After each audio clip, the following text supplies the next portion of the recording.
뱀은 파충류의 일원이에요. 근데 제가 앞서 말씀드렸죠. 파충류에서는 아직 변태가 보고된 바가 없다고요. 그러므로 용은 변태하는 최초의 파충류가 되는 거예요. 안녕하세요. 김흥빈입니다. 띠동물 12마리가 있죠. 그런데 그 12마리 띠동물 가운데 생물학적으로 보면 근본적으로 다른 하나가 있습니다. 다들 아시죠? 바로 용입니다. 우리 민속에서 전해 내려오는 용을 살펴보면요. 머리 모양은 낙타 같고요. 눈은 토끼, 귀는 소를 닮았고 사슴처럼 뿔이 나 있죠. 몸통엔 비늘이 덮여 있고 큰 뱀처럼 보입니다. 근데 또 다리가 4개 달려 있어요. 용 가는데 구름 간다는 속담이 있어요. 옛사람들은 용이 깊은 연못이나 늪, 바다 같은 데 살면서 때로는 하늘로 올라가서 바람과 구름을 일으킨다고 믿었던 것 같아요. 이 삼국사기에도요, 용 얘기가 나오는데 이미 그 삼국시대부터 국가 차원에서 용을 수호신으로 섬기면서 풍령과 풍어를 빌었다고 합니다. 민간에서도요, 그 지역별로 용과 관련한 설화가 여러 개 전해지고 있거든요. 대체로 내용은 비슷해요. 천년묵은 이무기가 용이 되어 승천한다는 내용이거든요. 자, 이 용은 여러 동물의 특성을 모아서 만들어낸 상상의 동물이에요. 이무기 역시 전설 속 상상의 동물이고요.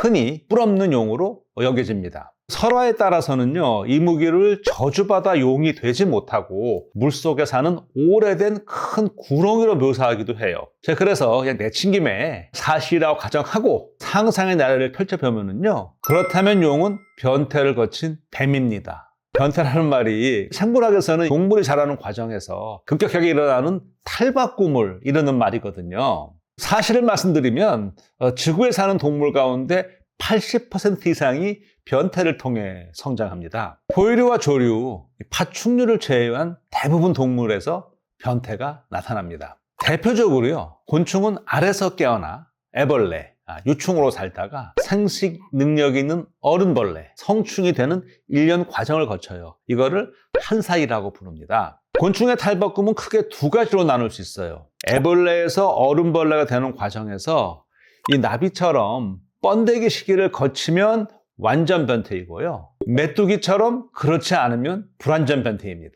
물고기 중에도요, 유생과 성체 모습이 다른 게 꽤 많아요. 우리한테 익숙한 넙치, 광어 또는 가자미, 얘네들은 어린 시절에는 우리가 아는 보통 물고기 모양하고 비슷해요. 자라면서 점차 눈이 옆으로 이동해갖고 결국 2눈이 한쪽으로 몰리게 되거든요. 사진에서 보시는 것처럼요, 유생일 때는 어린 시절은 이렇게 눈도 양쪽에 있고 똑바로 수영을 하다가 눈이 한쪽으로 쏠리면서 몸도 같이 기울어서 결국에는 완전히 이렇게 누워서 살게 됩니다. 양서류에서 유생은 주로 올챙이 모양이에요. 그런데요, 이 양서류에게는요, 변태가 물에서 무트로 생활터전을 확장하는데 굉장히 중요합니다. 이런 그 유명한 동요 있죠? 개울가에 올챙이 한 마리 꼬물꼬물 헤엄치다 뒷다리가 쏙 앞다리가 쏙 팔딱팔딱 개구리 됐네.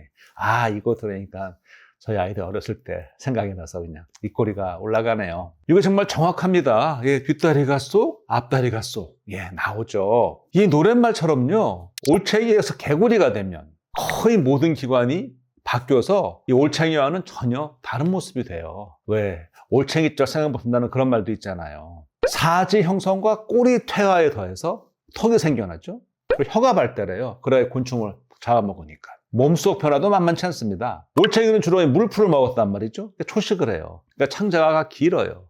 근데 개구리가 되면은 곤충, 육식을 하게 되니까 창자가 짧아집니다. 이제 개구리는 올챙이와는 전혀 다른 세상을 살아갑니다. 요거 바꿔 말하면은요, 이제 먹이 따위를 두고 서로 경쟁할 일이 없어요. 세대 간 경쟁이 필요 없는 것이죠. 사실 변태를 거치는 모든 동물은요, 가용 자원을 더욱 효율적으로 이용할 수 있어서 그만큼 생존과 번식 기회가 늘어납니다. 자, 뱀은 파충류의 일원이에요. 근데 제가 앞서 말씀드렸죠, 파충류에서는 아직 변태가 보고된 바가 없다고요. 그러므로 용은 변태하는 최초의 파충류가 되는 거예요. 아니, 어쩌면 양서류일지도 모르겠어요.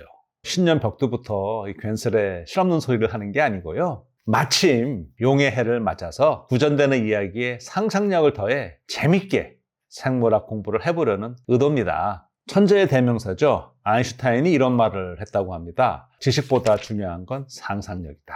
국어사전을 보게 되면요, 상상력을 실제로 경험하지 않은 현상이나 사물에 대해 마음속으로 그려보는 힘이라고 정의하고 있어요. 그렇다면요, 생물학 지식을 토대로 특정 현상에 대한 논리적인 설명을 시도하는 것, 과학적 상상력으로 할 수 있지 않을까요? 우리가 지금 방금 용이 실제 동물이라고 생각하고 한번 해봤던 것처럼 말이죠. 저는 이렇게 생각해요. 새로운 다른 생각이 우리가 세상을 보는 시각을 심오하거나 완성하거나 아니면 바꿔놓는다고 생각합니다. 최근 반세기 동안 인류가 새롭게 접하게 된 정보 양이 인류 문명 역사 시작부터 그 이전까지 알고 있었던 정보량보다 더 많다고 그래요. 그렇다면 이제 우리에게 가장 필요한 것은 이 넘치는 정보를 꿰어 새로운 지식을 만들 수 있는 능력, 창의력 또는 상상력이 아닐까요? 저는 이것을 유연하고 다르게 생각하는 힘에서 맺어지는 열매라고 생각합니다. 재미있는 상상으로 시작한 얘기니까요, 재미있는 말놀이로 영상을 마무리할까 합니다. 앞으로는 말이죠, 다르게 생각하는 거, 이상이죠. 다르게 생각하는 이상이 비정상, 이상한 게 아니고요, 아이디어란 이상적인 일이 아닐까, 그렇게 생각해 봅니다. 오늘의 응생물학이었습니다. 고맙습니다.